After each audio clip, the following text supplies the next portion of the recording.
जो अपने विधानसभा क्षेत्र में डिग्री कॉलेज के लिए मांग किए थे। हम लोग की सरकार नहीं बना, ठीक बात है, हम लोग प्रयास में है। सरकार अगर हमारी तेजस्वी प्रसाद यादव बिहार के मुख्यमंत्री बनते हैं तो हम निश्चित रूप से बाजपट्टी में डिग्री कॉलेज होगा। नए वोटर बढ़े हैं इस बार, क्या लगता है उलटफेर हो सकता है सीट पर? एकदम पूरी तरह नए लोग में भी उत्साह है। गोपी किशन जी के, गोपी किशन के अलावा किसी का चर्चा ही नहीं है। गोपी किशन के क्रम संख्या 2 पर 1 नंबर पाई के चिन्ह पार कर सब लोग भारी से भारी मतों से विजय प्रथम बरता। नए मतदाताओं से क्या अपील? नए मतदाताओं से भी अपील इसलिए करते हैं कि गोपी किशन भाई भी बड़े पैमाने पर लोगों से जुड़े हैं, तब लोग वोटर भी बने। नहीं तो पहले वोटर को चिन्हित लोग वोटर बन जाते थे, आम लोग वोटर नहीं बन पाते थे। इसलिए इनका बहुत बड़ा योगदान है उसमें, और सब लोग में उत्साह भी है जो गोपी किशन जी को हम लोग मत देकर जिताने का काम करेंगे। स्नातक मतदाताओं का ठगने का काम किया। और सुनिए ना, हम बोल रहे हैं, वोटर हैं आप स्नातक के, सांसद चुने गए, क्या डिमांड है इस बार? डिमांड कुछ नहीं है, बस ये है कि लोग जागरूक हो, जाने कि इसका मतलब क्या होता है। एमएलसी का जो वोट करे उसका सही तरीके से करे, ताकि उसमें करे जो किसी को जिस चीज में है उस चीज के लोगों को फायदा हो और आगे बढ़े। विद्यार्थी को क्या सुविधा होना चाहिए? विद्यार्थी को सुविधा ये होनी चाहिए, पढ़ाई लिखाई सही तरीके से हो, स्कूल में पढ़ाई में कोई कमी ना हो, किसी तरीके स्कूल में अगर कमी है तो उसको पूरा करवाए, उसके शिक्षा के लिए आवाज उठाए, हर स्कूल के लिए बेहतर हो, बढ़िया हो। समस्या क्या रही है अभी तक? समस्या इस बार क्या, पिछले मरतबा जो काफी मतलब जो रहा है तो किसी को कुछ पता नहीं था, लेकिन अब तक जो आने वाला समय में है उसके लिए होनी चाहिए कि शिक्षक के लिए कुछ न कुछ होनी चाहिए। जब उम्मीदवार गोपी किशन जी का कार्यक्रम था, कैंडिडेट कैसे लगे आप लोग को? बहुत अच्छे हैं। क्या सोचते हैं एमएलसी चुनाव को लेकर इस बार? अच्छे लोग हैं, इनको जीतनी चाहिए, लोगों को इनको वोट करनी चाहिए। पढ़े लिखे हैं, पहले वाले जो थे वो तो सब लोग जानते हैं उनके बारे में, कैसे थे, क्या थे, नहीं थे, इसलिए उनके बारे में बोलना तो कुछ भी बेकार है। क्या लग अच्छे रहा है इंसान हैं, इनको क्षेत्र का मिजाज क्या है? क्षेत्र में इनका माने बहुत अच्छा रिस्पॉन्स मिल रहा है इनका।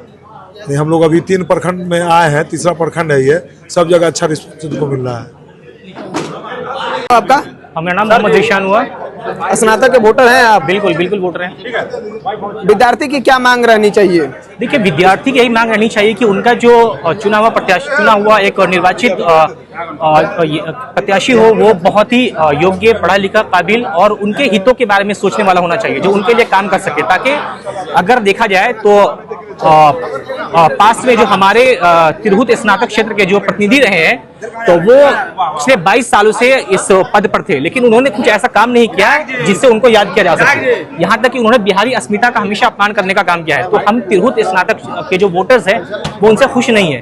तो इस बार आदरणीय तेजस्वी प्रसाद यादव जी ने पढ़े लिखे, कर्मठ, योग्य प्रत्याशियों को हमारे बीच में उतारा है। तो हम सब ग्रेजुएट की यही मांग है कि इस बार आदरणीय गोपी किशन जी को ज्यादा से ज्यादा वोट देकर उनको जिताया जाए। क्या नाम हुआ आपका? मेरा डॉक्टर ललन कुमार राय हुआ। कहाँ से हैं आप? हम सीतामढ़ी से SLA कॉलेज के प्रोफेसर हैं। आप प्रोफेसर है जी, प्रदेश महासचिव भी हैं, शिक्षा प्रकोष्ठ के प्रदेश महासचिव भी हैं, और वर्तमान में भी MLC चुनाव का शिक्षा प्रकोष्ठ की तरफ से चुनाव प्रभारी भी बनाया गया, जिला प्रभारी भी हैं। यह स्नातक चुनाव जो है, इसमें शिक्षकों की एक अहम भूमिका रहने वाली है। जी जरूर। क्या मिजाज है शिक्षकों का? इस बार शिक्षकों का मिजाज है कि कैंडिडेट बहुत अच्छा मिला है, और ऐसा पहले जो कैंडिडेट थी 22 साल शिक्षक और शिक्षक स्नातक पास वाले जो भी हमारे स्टूडेंट थे, या भी जो हमारे शिक्षक के लिए आज तक ऐसा कोई काम नहीं। अभी जो नए शिक्षक के रूप हमारे स्नातक चुनाव में जो खड़े हुए हैं गोपी किशन जी, ये हमारे सबसे अच्छे अभी उम्मीदवार के रूप में है। हम लोग ज़्यादा से ज़्यादा कोऑपरेशन और ज़्यादा से ज़्यादा भागी, और जितने भी जिला में जो भी पढ़े लिखे हैं, जो भी स्नातक पास है, शिक्षक से लेकर स्नातक स्टूडेंट तक, सभी को वोट के लिए मैं प्रेरित कर रहा हूँ।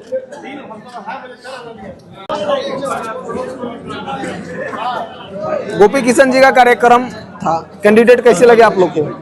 जी बहुत अच्छा लगा। इस बार कई सारे कैंडिडेट खड़ा है इस इलेक्शन में, कुछ महीना का ही कार्यकाल बचा हुआ है। 1.5 साल का, 18 महीना का बचा हुआ।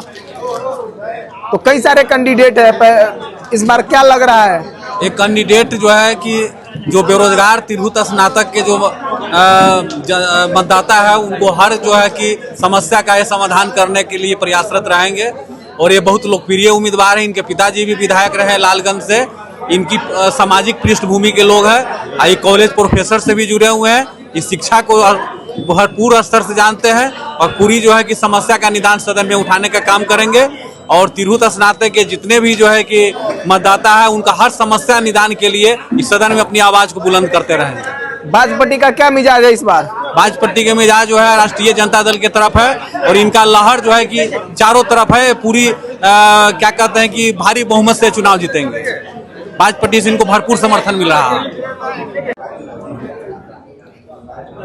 तिरहुत स्नातक उपचुनाव को लेकर बारी बारी प्रखंडवार आप लोग जा रहे हैं, क्या रिजल्ट आपको लग रहा है, कैसा लग रहा है? मतदाताओं से मिलते हैं तो क्या? देखिए, सबसे पहले तो इससे पहले तिरहुत स्नातक निर्वाचन क्षेत्र में जो मतदाता थे इन्हें गिने चुने लोग थे, लेकिन हमारे नेता आदरणीय तेजस्वी प्रसाद यादव जी जब हमारे बड़े भाई गोपी किशन जी यहाँ राष्ट्रीय जनता दल महागठबंधन के प्रत्याशी बने, उससे पहले भी ये मतदाता पर काम बेहद पैमाने पर कर रहे थे। किसी आदमी को अगर चुनाव लड़ने का इच्छा रहता है, जज्बा रहता है, जुनून रहता है, तो वो अपना काम करते रहते हैं। पार्टी ने इनको प्रत्याशी बनाया महागठबंधन के रूप में। इन्होंने प्रत्येक प्रखंड में पहले से भी स्नातक निर्वाचन क्षेत्र में, जैसे कि बाजपट्टी में भी पहले पिछले बार मतदाता 1000 के करीब में था, इस बार दुगुना हो गया। तो कहीं ना कहीं जागरूकता बढ़ी है और जागरूकता बढ़ाने में हमारे नेता आदरणीय तेजस्वी प्रसाद यादव जी और खास करके यहाँ के जो प्रत्याशी हम लोग के लोकप्रिय प्रत्याशी गोपी भाई हैं, इनका बहुत योगदान रहा है, क्योंकि इन्होंने डोर टू डोर अपने आदमी को रखकर और पार्टी के भी जो अध्यक्ष है, पंचायत लेवल पर अध्यक्ष है या समर्पित लोग इनसे है, पार्टी से महागठबंधन से जुड़े सभी लोग ने बड़े पैमाने पर प्रखंड अध्यक्ष हो, जिला अध्यक्ष हो, कार्यकारी अध्यक्ष हो या विधायक जी हो या अन्य कई विंग के लोग हैं, सब लोग मिलकर अधिक से अधिक मतदाता बने। जैसे बाजपट्टी में भी हम लोग विधानसभा में करीब 5300 वोट है मतदाता बना है। तो ये एक मिसाल कायम हुआ और खास करके गिने चुने लोग ही चिनते थे। और हमारे प्रत्याशी ऐसे हैं जिनका सलज स्वभाव है, मृदुलभाषी है और इनके पिताजी भी बहुत सुलभ और सच्चे जनप्रतिनिधि रहे हुए हैं। हमारे आदरणीय नेता लालू प्रसाद यादव जी के संपर्क में उन्होंने विधायक भी रहे उस समय उनके कार्यकाल में, और उस समय से ही पार्टी के निष्ठावान रहे हुए हैं। उन्हीं के पुत्र गोपी किशन जी है। हर जगह चाहे किसी भी जात बिरादरी में हो, हमारे नेता भी कहते हैं हमारी पार्टी A to Z की है। और सच में राष्ट्रीय जनता दल एक ही पार्टी है जो हम लोग कभी किसी जात पर टीका टिप्पणी नहीं होता, न हमारे नेता करते हैं, न हमारे कोई विधायक या MP के द्वारा किया जाता है, क्योंकि सब लोग कहते हैं हमारी पार्टी A to Z की पार्टी है। चाहे हमारे पार्टी में यादव हो, मुसलमान हो, बैस हो, अपर कास्ट हो, ब्राह्मण हो, भूयार हो, सूरी हो, तेली हो, कानू हो, कलवार हो, पासवान हो, रविदास हो, सभी जात का, राजपूत हो, सभी जात का मिश्रण है। कुशवाहा हो, नाई समाज के लोग हो, लोहार समाज के लोग हो, चौपाल समाज के लोग हो, सभी जाति का जुड़ाव हमारे नेता आदरणीय तेजस्वी प्रसाद यादव जी के प्रति लोगों में है। यह कुर्मी समाज के लोग भी है और नेता में भी जो प्रत्याशी बनाए हैं उनके प्रति सभी समाज के लोग, ये नौजवान हैं, पहले से भी शिक्षित लोग हैं और हमेशा ये क्षेत्र में रहते हैं। पहले भी नहीं चुनाव लड़ते थे तब तो पर भी ये कुछ न कुछ लोगों के बीच जाके काम करते थे, चाहे कॉलेज लेवल पर किसी का काम हो, विद्यार्थी को उसमें हमेशा लगन के साथ करते थे। इसलिए हमारे जो मतदाता हम लोग जा रहे हैं मतदाता के बीच प्रखंड लेवल पर कार्यक्रम करते हैं, पंचायत लेवल पर, तो उनका रुझान है जो गोपी किशन ही अच्छे व्यक्तित्व के लोग हैं। इसलिए सब लोग पार्टी से ऊपर उठकर भी लोग इनको मदद कर रहे हैं और राष्ट्रीय जनता दल और महागठबंधन के प्रत्याशी गोपी किशन जी के तिरहुत स्नातक निर्वाचन क्षेत्र में निश्चित रूप से बड़े वोट की मार्जिन से जीत होगी। कार्यकर्ता संवाद किया है, क्या लग रहा है आपको? बहुत बहुत आभार आप सबों का आने के लिए। कार्यकर्ता सह वोटर मुलाकात और संवाद है ये। हम लोग अपने कार्यकर्ताओं को उत्प्रेरित करते हैं कि हर एक वोटर से जाके संपर्क करें, उनको उस विचारधारा से लैस करें जिस विचारधारा के कारण वो इस बार उत्सुकता से वोटर बने हैं।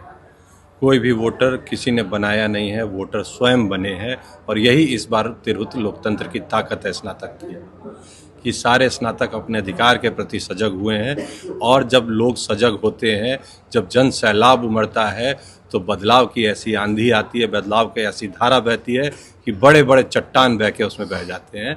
इस बार लोग अपने अधिकार को पाने के लिए, सारे युवा साथी, सारे नए वोटर्स मजबूती से अपने अधिकार को पाने के लिए मतलब बहुत ही उत्सुक है और 5 तारीख का सिर्फ इंतज़ार कर रहे हैं। उनके आशीर्वाद से मैं सदन जाऊंगा, उनके साथ जाऊंगा और उनके हमेशा सेवा के लिए खड़ा रहूंगा, ये मैं उनको वचन देता हूँ। हमें लगता है कि जो मतदाता है, मतदाता से सीधे जो है प्रत्याशी संपर्क नहीं कर पा रहे हैं, वोटर के जो ठेकेदार हैं उनके माध्यम से जा रहे हैं, क्या लगता है आपको? कुछ लोगों की ये परिपाटी रहती होगी या पहले भी रही होगी या इस बार भी वो उसको पालन कर रहे होंगे, पर हम लोग का विचारधारा ही है समाजवाद का, और हमारे जो नेता हैं उसी विचारधारा से ओतप्रोत होने के कारण ही हम लोग को ज़मीन पे उतारते हैं, और उसी विचारधारा को लेके हम लोग भी हमेशा हर रोज़ चलते हैं। बेशक मैं शिक्षक हूँ, लेकिन मैं भी सामाजिक जीवन का छात्र हूँ। हर रोज़ नई नई बातें सीखता हूँ, समाज में जाके उनके दुख दर्द को समझता हूँ, उनके दुख दर्द को समाज में उसका निराकरण पे विचार करते हैं हम लोग, और नए साथी बिल्कुल मजबूती से इस बार खड़े हैं अपना वोट देने के लिए, इसीलिए वो बने हैं। वो किसी भी एक विशेष प्रयोजन के कारण नहीं बने, उनका एकमात्र प्रयोजन है अपना अधिकार पाना। जब आप चुनाव जीतेंगे सबसे पहला काम कौन सा होगा क्षेत्र में, एजुकेशन के क्षेत्र में, लोगों के लिए, लोकहित में? देखिए, दो बहुत ही महत्वपूर्ण चीज़ें हैं जो होनी ही चाहिए थी आज तक, जो मेरी भी वेदना है, हर एक साथी की वेदना है, हर एक परिवार की वेदना है। सही समय पे पढ़ाई, क्वालिटी एजुकेशन, सुलभता से, अर्थात आपके डोर स्टेप पे, करीब में, पास में कॉलेजेस होना, ज़्यादा यूनिवर्सिटीज़ होना, या फिर और सेंटर्स होना जहाँ की हमारी बहनों को, हमारी बच्चियों को जाने में ज़्यादा तकलीफ़ ना हो, बहुत दूर न जाना। उसके अलावा क्वालिटी एजुकेशन पे फोकस करना बहुत ज़रूरी है। फिर पीजी एक बहुत बड़ा क्षेत्र है जो आज तक अछूता रहा है। पीजी करने के लिए आप लोगों को कहाँ जाना पड़ता है? सीधे यूनिवर्सिटी। क्यों नहीं पीजी की पढ़ाई सीतामढ़ी में और कई जगह पे, अलग अलग जगह पे सुलभता से होती, ज़्यादा संख्या में होती है, सब लोग पीजी कर रहे हैं। तो शिक्षा के क्षेत्र में काम करना, एवं जो हमारे युवा बेरोजगार हैं उनके लिए वजीफे का बात करना, ताकि वो अपने जो कंपटीशन की तैयारी है, कोचिंग की तैयारी है, कर सके, उसके लिए वो घर पे आश्रित न रहे। ये मुख्यतः से काम की जाए। बहुत बहुत धन्यवाद।